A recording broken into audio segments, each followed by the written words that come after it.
Hello, ladies and gents, boys and girls, people of all ages, sexualities, and identities, and welcome back to another Doctor Who review. And we're back with The Name of the Doctor. The Doctor has a secret, you know, one he will take to the grave, and it is discovered. So this is a really interesting story because it starts off with an alternative plot to exactly what we believe. Well, when I say alternative, I mean in the sense that we're tricked into believing one thing and then we learn another. We start off with this idea that Madame Vastra and her friends find themselves in a situation where she comes across a man named Marco who claims that the Doctor's secret has been revealed. He claims that the Great Intelligence has come to him at some point in time and pointed out that the Great Intelligence knows a lot about what's going on. But he doesn't directly say about the Great Intelligence itself. More to the point, he begins to scream and rant about Whispermen. Now, we will get further into them later, but let's just say that the Whispermen are essentially the white-faced creatures you can see in the background of this with top hats. Madame Vastra then begins to call up everyone she can into a version of her own time travel. She uses a dream space to essentially wake everyone into a living dream. She uses Clara and she uses River Song. River then begins to tell everyone in the room that she knows quite a lot about the Doctor, especially his name. Now everyone theorizes that the Great Intelligence knows the Doctor's name.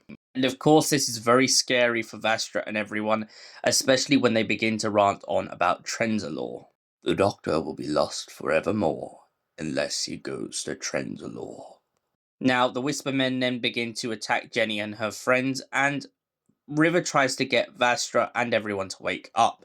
However, she's not quick enough and the Whispermen catch them.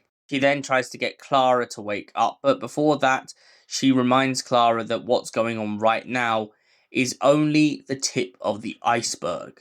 When Clara wakes up, she finally finds the Doctor walking around like an absolute chicken, just with a blindfold on his face and not completely sure what he's up to.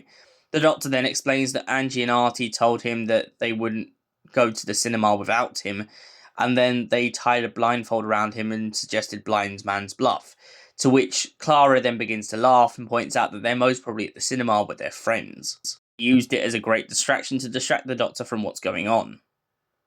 Clara then begins to explain to the Doctor about this dreamscape that she'd been in and the fact that they had mentioned the word Trenzalor. The Doctor then begins to become paralysed in trauma as he realises the repercussions of what's about to happen. It's quite clear to the Doctor that what's about to happen is something very, very far in his future. The Doctor points out that Jenny and Vastra must be saved, especially because they were there for him in the dark times. Clara then describes an individual with frizzy hair, to which the Doctor realises it must be River Song.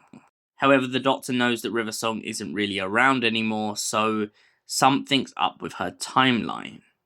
The Doctor then crash lands on Trenzalor with the help of Clara, and the two begin to investigate what's going on.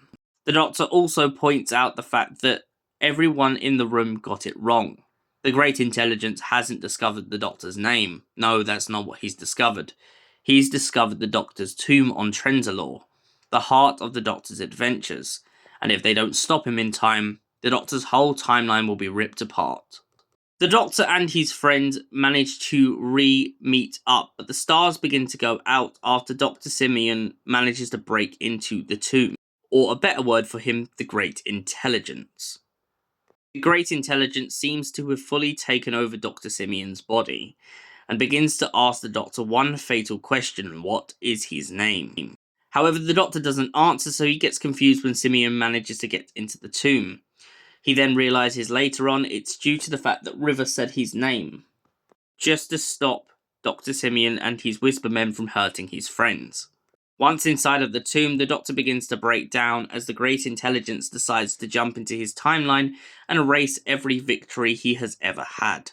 This causes the Doctor to become paralyzed and begins to wane in agony. However, at this big revelation moment, Clara decides it's time that she runs into his life stream to save him from what's going on.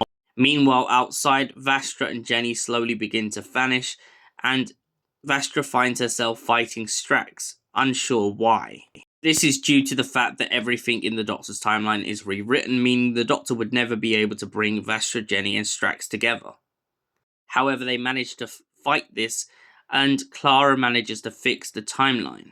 The Doctor points out to Vastra that the reason that Clara was able to step into the timeline without disintegrating is because she knows a lot about the Doctor, and most importantly, she has empathy for him, not hatred. Clara manages to beat the Great Intelligence at his own game once and for all. However, it's unclear whether the Great Intelligence is really dead or just got kicked out of the timeline. The Doctor chases after Clara and finds himself in a situation where he has to guide her back to him. Multiple versions of the Doctor begin to run past Clara, but when she gets close enough to the Doctor, she suddenly begins to faint when she realizes exactly what's going on. However, before I get to that, I'm going to jump back just a little bit to point out the River Song did tell the Doctor not to go into his own timeline. However, the Doctor arrogantly decides that he must just because he needs to save Clara. River then begins to point out that she's quite unsure why he doesn't listen to her, but then he points he's always listening and he can always hear her and he can always see her no matter where she is, even if she's dead. He just ignored her because it would hurt too much. Now, back forwarding to where Clara was, where she begins to come up to the Doctor and suddenly faints. This is due to the fact that the Doctor points out the part of his promise. She begins to ask him a lot about his name. The Doctor points out that his name, the name that he chose, the name that he gives everyone, was a promise he made. A promise never to be cruel, never to be cowardly, and most importantly, never to be the man who is standing right in front of him right now. And that man is none other than the War Doctor.